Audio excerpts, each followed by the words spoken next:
I'm a low-level US government employee, I just saw something I wasn't supposed to see. Part 2. I'm a chronic rule follower. There is no part of me that wants to dig up secret documents and uncover the truth about what happens at the highest levels of government in our country. So when I discuss the events of 4 nights ago, please be mindful of that. I didn't ask for this. And I'm only sharing because I don't know how much time I have left anyway. And I can't live with this stuck in my conscience, alone. It was nighttime at the office. I'm known to be a bit of a chronic workaholic, and there was something I really wanted to get done before the week was over, so I was working later than usual.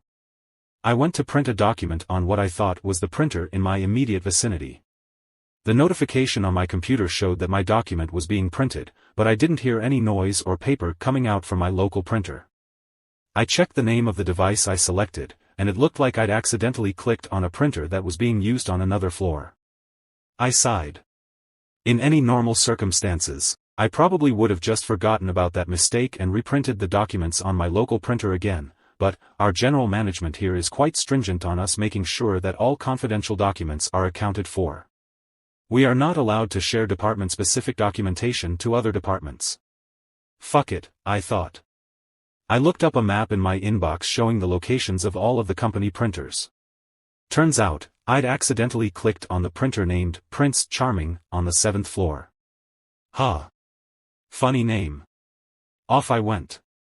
I really should have just let it be. I got to the elevator and rode it up to the 7th floor. I emerged onto the mostly empty office area. In case you were wondering, the building I work in is huge. But I'd worked there long enough to know my way around it, so I knew the area surrounding the printer relatively well. I made my way through the hallways and eventually spotted the printer with my freshly printed papers minting it. I gave myself a mental pat on the back for continuing my lifelong streak of following the rules.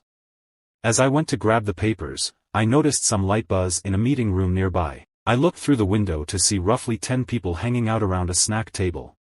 In the room was a large old-looking TV on a cart, and rows of some of the fanciest folding chairs I'd ever seen organized in a neat fashion. I didn't think much of it, and started walking off, until I heard the door open.